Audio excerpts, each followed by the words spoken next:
معاشرے کی اصلاح کے لیے بڑھتے ہوئے قدموں کے ساتھ ٹیم ہیلپر کی ایک نئی ویڈیو میں خوش آمدید۔ آج کی ویڈیو میں ہم آپ کو دکھائیں گے کہ ٹیم ہیلپرز کو ڈاکٹر فاروق ستار صاحب نے اپنے گھر بلا کر کس طرح سراہا اور ان کی حوصلہ افزائی کی۔ کچھ دیر کی خاموشی ہے پھر شور آئے گا، کچھ دیر کی خاموشی ہے پھر شور آئے گا، باقی سب کا وقت آیا ہے، نوجوانوں کا دور آئے گا۔ پاکستان زندہ باد۔ السلام علیکم۔ آج میری رہائش گاہ پر ٹیم ہیلپر کے نوجوان اور رضاکار آئے اور انہوں نے مجھے اپنے کام سے آگاہ کیا، اور پھر جب ٹیم ہیلپر نے مجھے اپنی جو خدمات ہے اس سے آگاہ کیا، میں متاثر ہوا۔ میں نے ان کی بہت ساری ویڈیوز دیکھی ہوئی ہیں۔ تو ٹیم ہیلپر کراچی کی ایک انتہائی نوجوانوں کی فعال اور متحرک غیر سرکاری تنظیم ہے، اور اس نے جو سماجی برائیاں ہیں، جو ہمارے معاشرے میں بگاڑ ہے، جو ناسور بن گیا ہے، اس کو یہ اجاگر کرتے ہیں، مختلف کیسز سامنے لاتے ہیں۔ ان سماجی برائیوں کو اجاگر کرنے کا مقصد یہ ہے کہ ہمیں ہمارے جو طالب علم بچے ہیں جو پرائمری میں اور اسکول میں پڑھ رہے ہیں، وہاں سے اپنی بیٹیوں کو اور بیٹوں کو ان برائیوں اور خرابیوں سے آگاہ کرنا ہے، تاکہ وہ آگے جو اپنے اطراف میں ایسے عناصر جو کہ ان بگاڑ اور ان خرابیوں میں ہیں، ان برائیوں میں ہیں، تو ہمیں ان کے اوپر نظر رکھنی ہے، اور والدین کو بھی اپنے بچوں کو پروٹیکٹ کرنا ہے، اسکول کی انتظامیہ اور اسکول کے جو مینجمنٹ ہے انہیں اپنے بچوں کو پروٹیکٹ کرنا ہے، اور بچوں کو بھی اس بات کا خیال ہونا چاہیے، انہیں بھی معلوم ہونا چاہیے کہ ان کے لیے کیا مشکلات ہیں اور اس سے کس طرح انہیں بچنا ہے۔ تو میرے خیال میں یہ جو آگہی ہے، اس کے لیے جو آگاہی کی مہم ہے، پھر بچوں کو اویئرنیس دی جائے، والدین کو اویئرنیس دی جائے، اساتذہ کو اویئرنیس دی جائے، اور ان ایشوز کو اجاگر کر کے اس ایسے ناسور سے معاشرے کو نجات دلائی جائے۔ تو میں خراج تحسین پیش کرتا ہوں ٹیم ہیلپر کے جو ایکٹیوسٹ ہیں، رضاکار ہیں، کارکنوں کو، وہ اسی طرح اپنی جو خدمات ہیں اپنے کام کو جاری رکھیں۔ انشاءاللہ تعالی ہم ایک سیاسی انقلاب کی طرف بھی جائیں گے جو نوجوانوں کی ایک بڑی تحریک بنا رہے ہیں، اور اسی کے ساتھ ساتھ یہ سماجی جو تبدیلی اور سماجی شعور ہے وہ بھی اس میں بھی اضافہ ہوگا، اور انشاءاللہ ہم ایک مہذب، ایک جمہوری اور ایک تعلیم یافتہ اور ایک ترقی یافتہ معاشرہ قائم کریں گے، اور کراچی سے میرے خیال میں اس انقلاب کا آغاز ہوگا، اور پورے ملک میں یہ انقلاب جائے گا، اور اس کا ہراول دستہ ہمارے نوجوان ہوں۔ فاروق، ایک سوال، موجودہ ایم کیو ایم اور بانی ایم کیو ایم کے دور کی ایم کیو ایم میں کیا فرق ہے؟ جو ایم کیو ایم تھی اصل، جو 84 میں بنی تھی، وہ ایک نظریاتی، عوامی اور اللہ کا ڈر اور لوگوں کا درد رکھنے والی ایک تنظیم تھی، اور اس میں جو سب سے بڑی اس کی کوالٹی تھی کہ ایک نظریہ تھا، اور اس نظریے پر اپنے لوگوں کے ساتھ ہم اخلاص کے ساتھ کھڑے تھے اور استقامت کے ساتھ۔ بعد میں لوگوں کے ذاتی مفاد حاوی ہو گئے اور وہ اجتماعی مفاد پیچھے چلا گیا۔ تو جب میں نے ٹیک اوور کیا 23 اگست 2016 کو، تو میں نے یہ عزم کیا کہ ہم دوبارہ وہی ایم کیو ایم جو اچھی والی ہے، جو مڈل کلاس، پڑھے لکھے، سلجھے ہوئے لوگوں کی، تہذیب یافتہ لوگوں کی، اسی کو دوبارہ قائم کریں، جس میں بے لوث پرخلوص خدمت کا جذبہ ہو۔ تو میں نے اسی ایم کیو ایم کو قائم کرنے کی کوشش کی، لیکن یہ میری خوش فہمی تھی، بگاڑ اتنا تھا کہ اس بگاڑ نے مجھے پچھاڑ دیا، وہ بگاڑ اپنی جگہ قائم رہا، لیکن میں نے ہمت نہیں ہاری، میں مایوس نہیں ہوا، میں اکیلا اس جد و جہد پر نکلا، اور میں نے ہزاروں نوجوانوں کو جو ہے وہ اپنے ساتھ جمع کیا، اور 26 مارچ 37 میں یوم تاسیس پر پی آئی بی کے KMC اسٹیڈیم میں جو جلسہ کیا، کہ ایک طرف پوری پارٹی ہے اور ایک طرف الحمدللہ میں اور میرے ساتھ کچھ مخلص ساتھی، بغیر وسائل کے ہم نے جس طرح وہ جلسہ کیا، تو اب لوگوں کو یہ امید ہو گئی کہ ہاں نظریاتی سیاست کو دوبارہ قائم کر سکتے ہیں۔ نظریاتی سیاست کیا؟ ہر شہری کی عزت نفس کو بحال کرنا ہے، ہر شہری کا یکساں احترام، اس کے یکساں حقوق اور وسائل کی تقسیم منصفانہ ہو،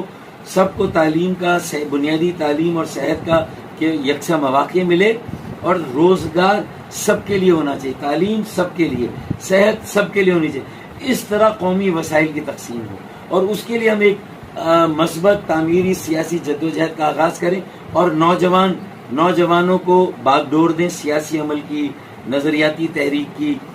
کراچی کی اور بلدیہ عظمیٰ کراچی کی. تو میں سمجھتا ہوں کہ میری اس بات کا اثر ہو رہا ہے, اور بہت تیزی سے اب کراچی کے, حیدرآباد, سکر کے, میرپور خاص اور نوابشاہ کے نوجوان اور انشاءاللہ اندرون سندھ کے بھی میرے ساتھ جمع ہو رہے ہیں, اور ہم ایک اچھا سیاسی عمل قائم کریں گے, صاف ستھرا. سارے جو وہ بگاڑ جو ایم کیو ایم میں آ گئے تھے ان کو نکال کر ایک روح وہی ہے ایم کیو ایم کی, سوچ اور فکر وہی, نظریہ وہی, لیکن ایم کیو ایم کے جسم پر جن آیا ہوا ہے. اس جن کو نکالیں گے, اس روح کو دوبارہ اس جسم میں ڈالیں گے, ایک صاف ستھرا سیاسی عمل, ایک صاف ستھری ایم کیو ایم بنائیں گے انشاءاللہ, اور نئے لوگوں کے ہاتھوں میں دیں گے, نئے چہرے, نئی ٹیم, نئی قیادت, نوجوان قیادت, اس کے حوالے کریں گے انشاءاللہ تعالی. اور آپ سب اس میں میرا ساتھ دیں. 35 سال سے کم عمر کا ایک میئر ہوگا, اور 35 سال سے کم عمر کی میری بیٹی ڈپٹی میئر ہوگی انشاءاللہ. یہ میں ابھی سے کہہ رہا ہوں, اور اللہ نے چاہے ایسا ہوگا انشاءاللہ. فاروق بھائی, بری یادیں تو بہت ہیں ایم کیو ایم پاکستان, یا ایم کیو ایم سے کچھ اچھی یادیں جو آپ ہمارے ساتھ شیئر کرنا چاہیں؟ ہفتہ صفائی منایا تھا جب میں میئر بنا تھا, انوپوز 1988-89 میں, تو 1987-88 میں, تو ہم نے پورے کراچی میں نوجوانوں کے ہاتھوں میں جھاڑو تھی, اور سب نے اپنے محلے کو صاف کیا, سب نے کچرا اٹھایا. پھر اس کچرے کو صرف اٹھا کر ایک جگہ جمع نہیں کیا, پھر وہاں سے اٹھا کر اسے شہر کے باہر جو ڈمپنگ گراؤنڈ ہے وہاں پر ہم پھینک کر آئے, اور پھر کچرے کا ایک نظام بھی پھر ہم نے بنایا. یہ گزشتہ چند سالوں میں ہماری عادتیں بگڑ گئیں, اور کے ایم سی اور ڈی ایم سی کے جو سینیٹری اسٹاف اور ورکرز ہیں انہوں نے بھی کام کرنا چھوڑ دیا, ان کے بڑوں نے بھی ان سے کام لینا چھوڑ دیا, اور پھر جو میئر کراچی اور ڈی ایم سی کے چیئرمین تھے انہوں نے بھی شاید اس طرح سے کام نہیں کیا, جس کے نتیجے میں آج کراچی جو ہے اس میں کچرے کے جگہ جگہ انبار ہیں. سب نے آستینیں چڑھائی, پائنچے چڑھائے, میدان میں آئے. پہلے میئر کراچی نے کہا میں کچرا اٹھاؤں گا, پھر سعید غنی اور ناصر شاہ نے کہا اٹھائیں گے, پھر علی زیدی بھی آ گئے. سب میدان میں آئے لیکن کچرا کسی نے نہیں اٹھایا. تو اس کا مطلب اب 1200 ارب جو کراچی کو ملیں گے وہ بھی نہ وفاقی حکومت کی منشور میں تھے, نہ کراچی کی جماعت جو ہے اس کے منشور میں تھے کہ ہم 4 سال میں 3 سال میں 1200 ارب لیں گے. یہ تو کراچی ڈوبا, کراچی والے ڈوبے تو پنڈی والے اور اسلام آباد والے آئے اور یہ 1100-1200 ارب کا اعلان کیا. لیکن اب یہ صحیح ہاتھوں میں جانے چاہیے, یہ صحیح ایمانداری سے خرچ ہونے چاہیے, تاکہ یہ کم از کم کچرا اٹھانے کا نظام, گٹر کا نظام, اور 65 کروڑ گیلن یومیہ پانی K4 وہ ملنا چاہیے ہمیں, اور سرکولر ٹرین چلنی چاہیے کراچی میں. ان پر خرچ, اور ساری جماعتوں کی جو اچھی لیڈرشپ ہے ان کے ہاتھوں میں ایک کمیشن بننا چاہیے, اور وہ یہ پیسہ خرچ کرے. میں نے یہ تجاویز کراچی اربن ڈیولپمنٹ پلان کی شکل میں پنڈی بھی بھیجی, اسلام آباد بھی بھیجی. مجھے لگتا ہے کہ اس پر آگے جا کے سنوائی ہوگی, اور اس پر اگر عمل ہو گیا تو ایک طرف نوجوانوں کی تحریک اور ایک ینگ میئر اور ڈپٹی میئر آئیں گے, دوسری طرف جو سینئر لیڈرشپ ہوگی وہ ان 1100-1200 ارب کو ایمانداری سے کیسے خرچ کرنا, کہاں خرچ کرنا. 4 سال میں یہ پیسے صحیح خرچ ہو جائیں تو پھر کراچی میں اتنی سرمایہ کاری, اتنی انویسٹمنٹ ہوگی کہ کراچی پھر روزگار دینے والا شہر ہوگا, ایک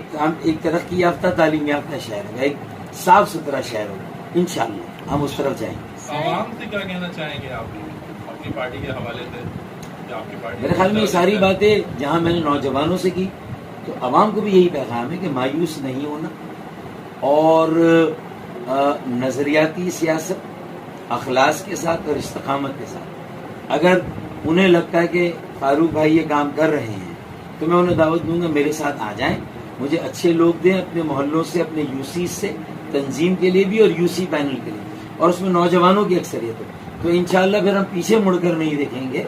اور اللہ نے چاہے ایک مرتبہ پھر ہم کراچی کی ایم کیو ایم کے سیاسی عمل کی, نظریاتی عمل کی, اور اپنی انشاءاللہ عظمت کو بحال کریں گے, قائم کریں گے. اور یہ یاد رکھیں کراچی پاکستان کا معاشی اور مالی انجن بھی ہے, اور سیاسی نظریہ بھی جو کراچی سے اٹھے گا وہ پورے ملک میں جائے گا. اصل تبدیلی تب آئے گی جب کراچی کے نوجوان اس تبدیلی کے سیاسی عمل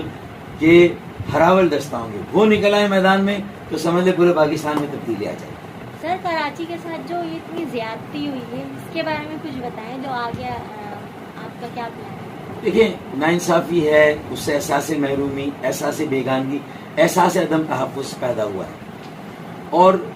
جو ایم کیو ایم کے اندر بگاڑ تھا اس نے تو ایم کیو ایم کو نقصان پہنچایا، ہمیں نقصان پہنچایا، لیکن ہمارے خلاف سازشیں بھی ہو رہی تھیں۔ تو اب میں کہتا ہوں کہ چلیں وہ ایم کیو ایم نہیں، ہم جب ایک اچھی ایم کیو ایم، ایک اچھا سیاسی عمل بنانے کی کوشش کر رہے ہیں، تو اب جو ہمارے راستے میں رکاوٹیں وہ دور ہونی چاہیے۔ اب کراچی والوں کو کم از کم ان کے اپنے ڈومیسائل کے حیدرآباد، سکھر، میرپور خاص، نواب شاہ، یہاں کے نوجوانوں کو، مطلب کسی اور کو تو نوکری مل جاتی ہے یہاں کے ڈومیسائل، لیکن کراچی کے بچوں کو، کراچی کے نوجوانوں کو نوکری نہیں مل رہی ہے، تو اس سے احساس محرومی پیدا ہو رہا ہے۔ ایک لاوا پکڑا ہے اور یہ ٹکنگ بام ہے، یہ لاوا کل پھٹے گا تو پھر اس کو کوئی قانون نافذ کرنے والا ادارہ بھی اس کو کنٹرول نہیں کر سکے گا۔ تو اسی لیے سیاسی ایک عمل قائم ہونے دیں، لوگوں کی ایک امید قائم ہونے دیں، 1200 ارب کراچی کو دیے جائیں، حیدرآباد کو، سکھر، نواب شاہ، میرپور خاص کو اسی طرح کے پیکج دیے جائیں، وہاں بھی ایک ایماندار قیادت کو آگے لایا جائے اور وہ بھی اس پر عمل، اس پیسے کو خرچ کرے، تو یہ بنیادی مسائل اب حل نہیں ہوں گے تو پھر لوگ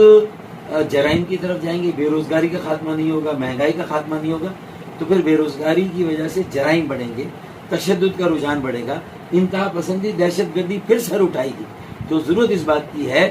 کہ ایک سیاسی عمل جو نوجوانوں کو اس کو راستہ دیا جائے، اس کی رکاوٹیں دور کی جائیں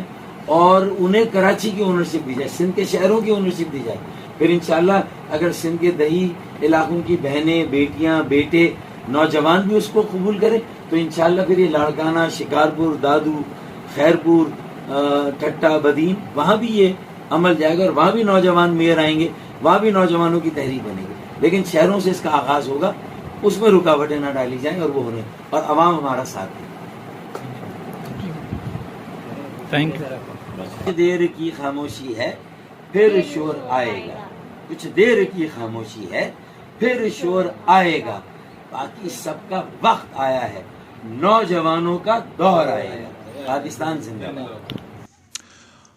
ہمارا مقصد معاشرے کی اصلاح کے لیے اپنے حصے کا کام کرنا ہے، تو الحمدللہ ٹیم ہیلپرز اپنے حصے کا کام کرتی رہے گی۔ آپ سب سے گزارش ہے ہماری ویڈیوز کو لائک کیجئے، شیئر کیجئے، کمنٹ کیجئے اور ہمارا ساتھ دیجئے۔ پاکستان زندہ باد۔